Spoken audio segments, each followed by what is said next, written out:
আসসালামু আলাইকুম, welcome back to my channel Sinthia C corner. আজকে আমি আপনাদের সাথে শেয়ার করব খুবই ফ্লাফি, ঠিক বাইরের থেকেও অনেক বেশি টেস্টি এবং মজাদার পারফেক্ট মার্শমেলো রেসিপি। তো চলুন সম্পূর্ণ ভিডিওটি দেখা যাক। তো প্রথমেই এখানে আমি একটা 5 ইঞ্চির মোল্ড নিয়েছি, এর মধ্যে তেল ব্রাশ করে দিচ্ছি। তো এই প্যানের মধ্যেই কিন্তু আমি মার্শমেলোটা সেট করব। তো আপনারা অবশ্যই এরকম একটা প্যান নিয়ে তেল ব্রাশ করে দিবেন। একদম চারিপাশে আমি তেলটা ব্রাশ করে দিচ্ছি। এরপরে দিচ্ছি আইসিং সুগার। তো এটা বাইরে থেকে কেনা আইসিং সুগার, আপনারা চাইলে হোমমেড আইসিং সুগারও ব্যবহার করতে পারেন। তো এটা আমি চারপাশেই ছড়িয়ে দিচ্ছি। তো আজকে আমি জেলাটিন ব্যবহার করছি, এখানে দিচ্ছি আমি জেলাটিন। তো কোন জেলাটিনটা আমি ব্যবহার করছি সেটা কিন্তু দেখতেই পেরেছেন। মানে 2 টেবিল চামচ আমি জেলাটিন দিয়েছি এবং এই সেম টেবিল চামচটা দিয়েই কিন্তু আমি 6 টেবিল চামচ পানি দিয়ে দিব। তো আপনাদের সুবিধার জন্য কিন্তু ভিডিওটা আমি কাট না করে পুরোটা দেখানোর চেষ্টা করেছি। এরপরে একটু নেড়েচেড়ে আমি একপাশে রেখে দিচ্ছি। আর হ্যাঁ, পানিটা কিন্তু কুসুম গরম পানি ছিল, খুব বেশি গরম পানি নয়, কুসুম গরম পানি ছিল।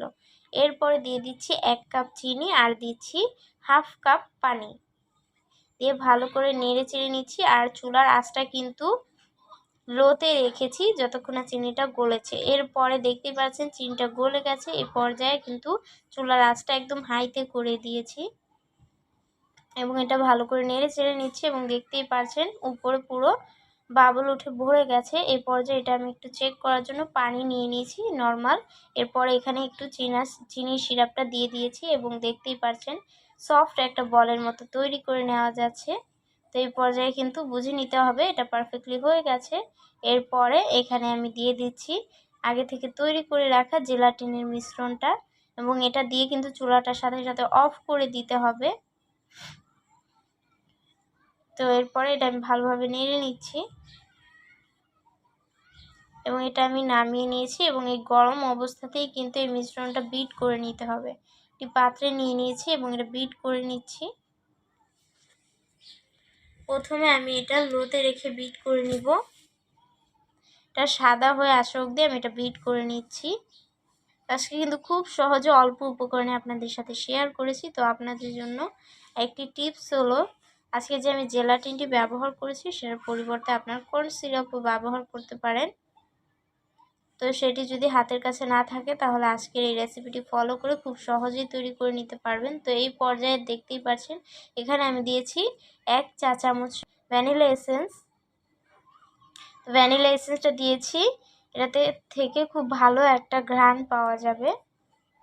তো এরপরেও আমি একটা বিট করে নিয়েছি প্রায় 2 থেকে 3 মিনিট। এরপরে আমি ওই পাত্রটির মধ্যে এটা সেট করে দিয়েছি। তো উপর দিয়ে আইসিং সুগার ছড়িয়ে এরপর এটা ভালোভাবে মিশিয়ে সমান করে দিয়েছি।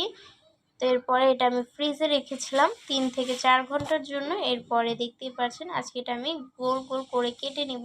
এর জন্য একটি কুকি কাটার ব্যবহার করছি। তো আপনারা চাইলে কিন্তু ছুরির সাহায্যে কিউব করেও কেটে নিতে পারেন। এবং আরেকটি কথা, আপনারা চাইলে কিন্তু যদি বাসায় বাচ্চারা থাকে তাহলে অবশ্যই এটা কালারিং করে বানিয়ে নিতে পারেন, তাতে করে বাচ্চারা খুবই পছন্দ করবে। আমাদের আজকের ভিডিও যদি ভালো লাগে অবশ্যই আমাদের ভিডিওতে একটি লাইক, কমেন্ট ও শেয়ার করে দিবেন ভিডিওটি।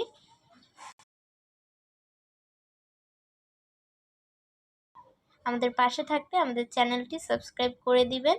আর যারা ফেসবুক থেকে আমাদের ভিডিওটি দেখেছেন তারা আমাদের ফেসবুক পেজটি ফলো দিতে ভুলবেন না। আজকের ভিডিও এই পর্যন্তই। আল্লাহ হাফেজ।